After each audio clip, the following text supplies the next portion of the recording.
या खताच्या फक्त 2 थेंब 10 दिवसात ब्रह्मकमळ कळ्यांनी फुलांनी भरून जाईल. मित्रांनो, ब्रह्मकमळ हे अतिशय सुंदर आणि आकर्षक फूल मानले जाते. रात्री उमलणाऱ्या या फुलामुळे अनेकांना या झाडाबद्दल विशेष आकर्षण असते.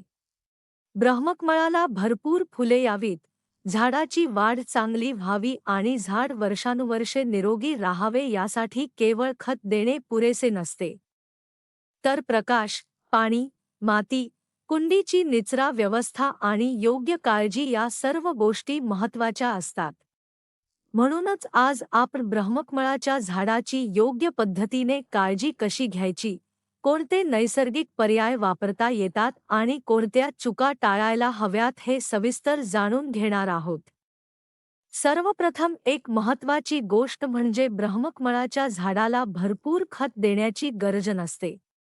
अनेकदा जास्त खत दिल्यामुळे झाडाला फायदा होण्याऐवजी मुळांना नुकसान होऊ शकते. त्यामुळे महिन्यातून एकदा हलक्या प्रमाणात सेंद्रिय खत किंवा संतुलित खत देणे पुरेसे ठरू शकते. झाडाची वाढ, मातीची गुणवत्ता आणि ऋतू यानुसार खताचे प्रमाण ठरवावे. विशेषतः कळी येण्याच्या काळात झाडाला योग्य पोषण मिळणे महत्त्वाचे असते. मात्र प्रत्येक वेळी जास्त खत टाकणे म्हणजे जास्त फुले येतील असे नाही. ब्रह्मकमळाला प्रकाश हवा असतो, पण कडक आणि थेट उन्हापासून त्याचे संरक्षण करणे गरजेचे आहे. सकाळचे सौम्य ऊन किंवा संध्याकाळचा प्रकाश झाडासाठी चांगला ठरू शकतो. दुपारच्या कडक उन्हात झाड ठेवले तर त्याच्या पानांवर चट्टे पडू शकतात किंवा पाने करपल्यासारखी दिसू शकतात. त्यामुळे घराच्या गॅलरीत, खिडकीजवळ किंवा अशी जागा निवडा जिथे भरपूर उजेड मिळेल पण दिवसभर प्रखर सूर्यप्रकाश थेट पानांवर पडणार नाही.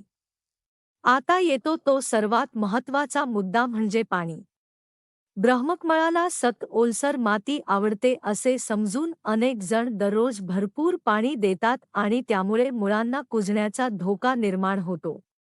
पाणी देण्यापूर्वी कुंडीतील वरची माती कोरडी झाली आहे का हे बोटाने तपासा. वरचा थर कोरडा वाटत असेल तरच पाणी द्या. पाणी देताना थोडे थोडे करून वरून पाणी देण्यापेक्षा माती पूर्णपणे ओलसर होईल इतके पाणी द्या आणि कुंडीच्या खालील छिद्रातून अतिरिक्त पाणी बाहेर निघून जाईल याची खात्री करा. कुंडीच्या तळाशी पाणी साचून राहणे टाळा. मातीचा निचरा चांगला असणेही तितकेच महत्त्वाचे आहे. ब्रह्मकमळासाठी पाणी धरून ठेवणारी पण त्याच वेळी अतिरिक्त पाणी बाहेर सोडणारी भुसभुशीत माती उपयोगी ठरते. कुंडीमध्ये ड्रेनेज होल असणे आवश्यक आहे. जर माती सतत चिकट आणि ओलसर राहत असेल तर त्यात सेंद्रिय पदार्थांसोबत निचरा सुधारण्यासाठी योग्य माध्यम मिसळता येते. आता अनेकांना प्रश्न पडतो की भरपूर कळ्या आणि फुले येण्यासाठी नैसर्गिकरित्या काय वापरावे. लाकूड जळल्यानंतर उरलेली स्वच्छ लाकडाची राख काही प्रमाणात पोटॅशियम आणि इतर खनिजे पुरवू शकते. त्यामुळे राखेचा वापर काही बागकाम करणारे नैसर्गिक खत म्हणून करतात. मात्र राख अतिशय कमी प्रमाणात वापरावी.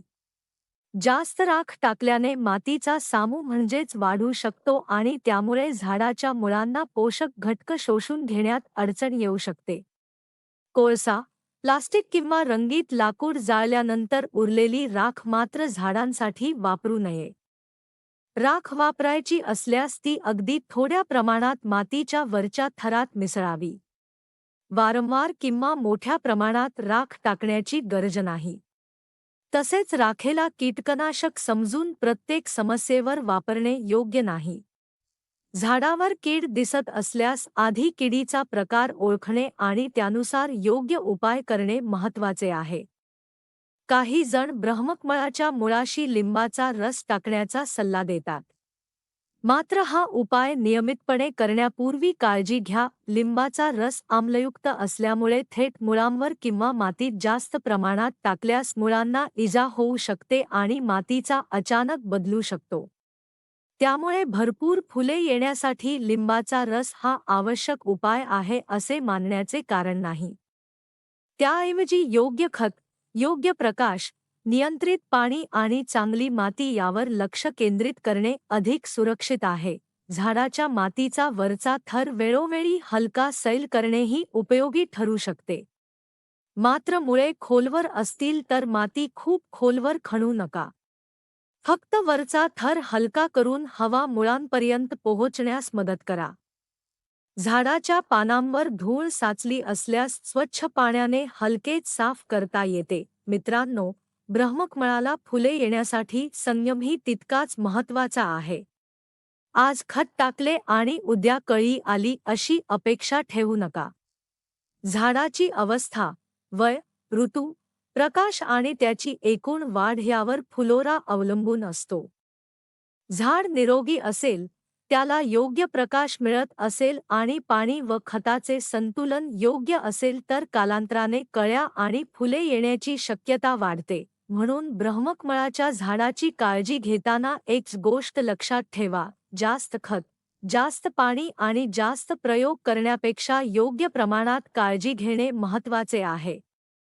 योग्य प्रकाश, चांगला निचरा असलेली माती, गरजेनुसार पाणी आणि माफक खत या 4 गोष्टी व्यवस्थित सांभाळल्या तर तुमचे ब्रह्मकमळाचे झाड निरोगी आणि सुंदर राहण्यास मदत होईल.